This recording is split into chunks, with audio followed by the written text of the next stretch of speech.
नमस्कार, मैं हूं ललित और आज की हमारी खास चर्चा पर हमारे साथ बेहद ही खास मेहमान हमारे साथ मौजूद हैं। साजा विधानसभा के पूर्व विधायक लाभचंद बाफना जी और भाजपा के सरकार पर एक बार संसदीय सचिव भी रह चुके हैं और भाजपा के कद्दावर नेता के रूप में जाने जाते हैं। बाफना जी, सबसे पहले आपके साथ चर्चा करते हुए जानेंगे कि किस तरह से आपकी राजनीतिक जीवन की शुरुआत हुई। आप सबको सादर नमस्कार।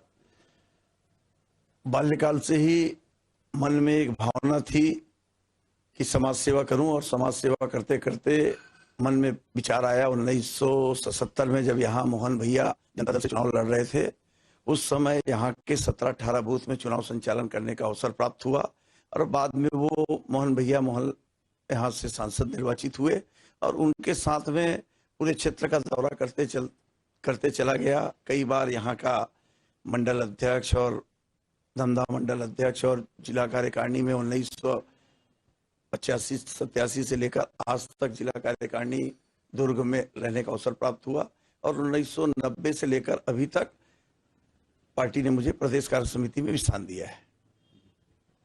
बाफना साहब, आप दौरा किंग के नाम से भी जाने जाते हैं। किस तरह से अभी सरकार नहीं होने के बावजूद अपना दौरा बनाए? प्रारंभ से ही सैकड़ों लोग प्रतिदिन घर में आके मुझे आशीर्वाद प्राप्त करते हैं और मैं भी उनके साथ में पूरे स्नेह के साथ में बातचीत करता हूं, उनके कार्यों को निपटाने का प्रयास करता हूं और जनता जनार्दन के आशीर्वाद से निश्चित रूप से क्षेत्र की जनता ने मुझे एक छठी वाले बाबा के रूप में मतलब एक बताया है कि कई लोग मजाक में कहते भी कि 108 फेल हो जाती है और लाभचंद जी को पहले कैसे खबर चल जाती है और वो दुर्घटना स्थल में पहले पहुंच जाते हैं।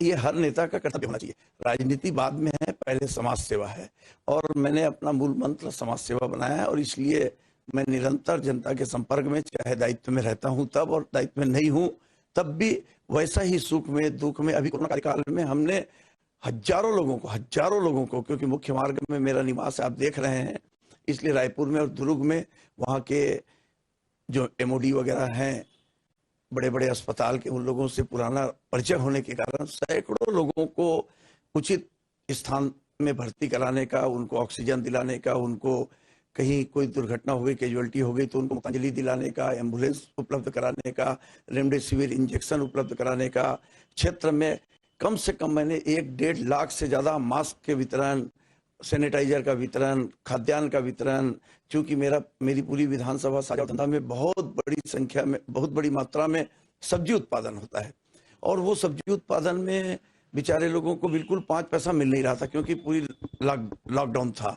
तो हमने उनसे आग्रह किया कि भाई हमारी गाड़ी आ जाएगी, हम 15,000 रुपया दे देंगे गाड़ी का। उसने हमको टमाटर भर के, सेमी भर के, करेला भर के दे दिया और हमको अपने घर से 20-25 हजार रुपया लगा, मगर सैकड़ों हिवारा टाउनशिप या आसपास के लोगों को। और क्षेत्र में जब मैं जाता हूं तो मेरी गाड़ी में कोई राजनीतिक दृष्टिकोण से नहीं, हर समय मेरी गाड़ी में मैं अपने पास में बिस्कुट, मिक्सचर वगैरह रखता हूं। तो जिस समय हमारी डॉक्टर रमन सिंह जी की सरकार के समय महिला कमांडो, जो ये जुआ, सट्टा, अवैध शराब को बेचने के लिए और विसंगतियों को रोकने के लिए, अस्पृश्यता को दूर करने के लिए, परमादरणीय देश के प्रधानमंत्री नरेंद्र मोदी जी के स्वच्छता अभियान में स्वच्छता चालू करने के लिए, शुद्ध पानी का प्रयोग करने के लिए जब वो क्षेत्र में मैं जाता था तो महिला कमांडो रात को 11 बजे, 10 बजे भी जब मैं थान कमरिया से निकलता था तो वो बरेट खपरी में, हाड़ाहुली में, ठेलका में, जांता में, मुसुआ में, मतलब मोहगांव में, अलग अलग जगह रास्ते में, तेंदुभाटा में मिलती थी और उनके साथ में जब बिल्कुल खड़े होकर वो मिक्सचर मैं भी खाता था और वो भी खाता था तो ऐसे लगता था कि स्वर्ग के एंजॉय से भी बड़ा एंजॉय है, स्वर्ग के सुख से भी बड़ी अनुभूति है। क्योंकि उनके आंखों की जो चमक देखता था, उनके आंखों में जो प्यार देखता था, उनके आंखों में कभी कभी आंसू निकल जाता था कि ये बेचारा देखो रात को भी यहाँ पर घूम रहा है, रात और दिन को दिन नहीं समझता। तो निश्चित रूप से इससे एक सुखद अनुभूति होती है।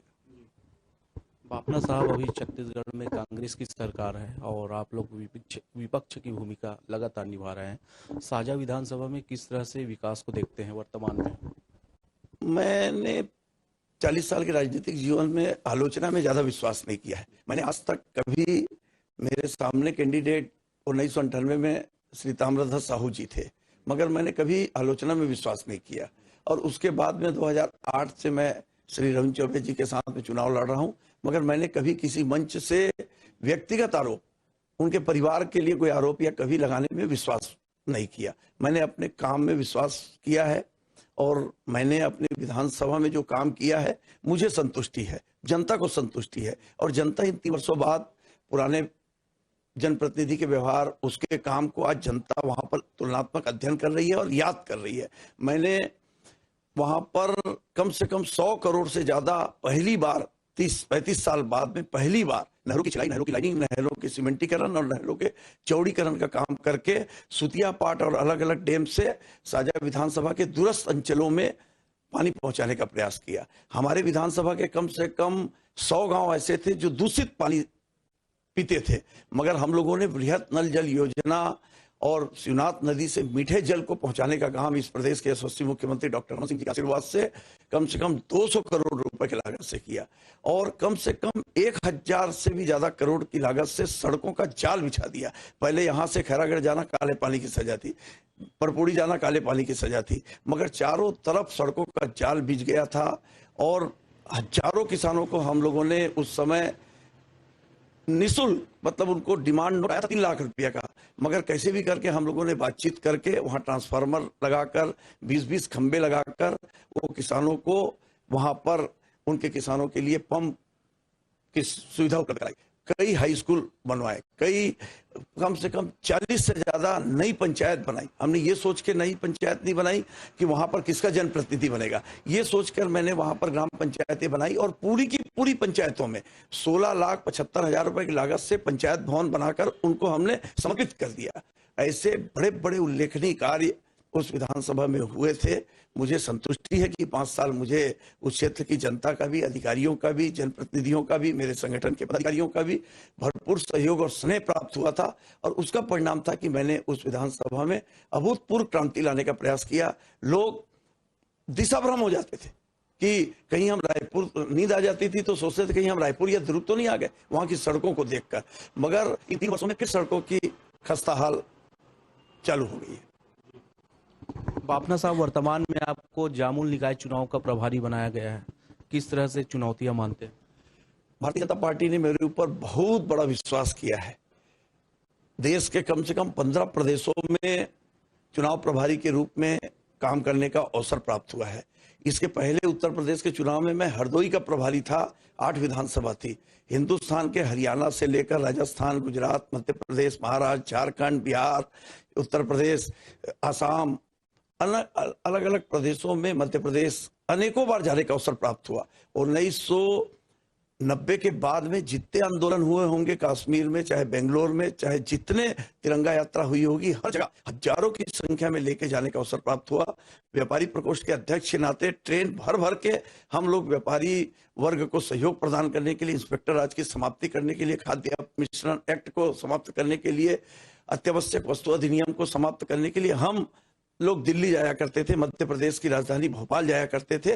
और आज फिर पार्टी ने मुझे इतने विपरीत समय में जामुल नगर पालिका की जिम्मेदारी दी है। जिस दिन हमारे प्रदेश के प्रभारी डी पुंदेश्वरी ने मुझे प्रभारी के रूप में वर्चुअल मीटिंग में सूचना दी, उसी दिन से मैं लगातार 9 दिन हो गया है, मैं लगातार जामुल में जा रहा हूं। मेरे सहयोगी 2 और हैं, नीलू शर्मा जी और सुरेंद्र पाटनी, उनके साथ मिलकर हम लोग वहां पर एक वार्ड समितियों का, बूथ समितियों का, वहां पर 20 अच्छे कैंडिडेटों का चयन और एक वार्ड में हम लोग बैठक लेकर वहां पर काम करने का प्रयास कर रहे हैं। वहां की समस्याओं को जानने का प्रयास कर रहे हैं, उनके निराकरण की दिशा में घोषणा पत्र बनाने का और मैनिफेस्टो में उसको डालने का प्रयास कर रहा हूं। मुझे पूरा विश्वास है कि इस बार जामुल नगर पालिका में भारतीय जनता पार्टी का अध्यक्ष और उपाध्यक्ष बनेगा।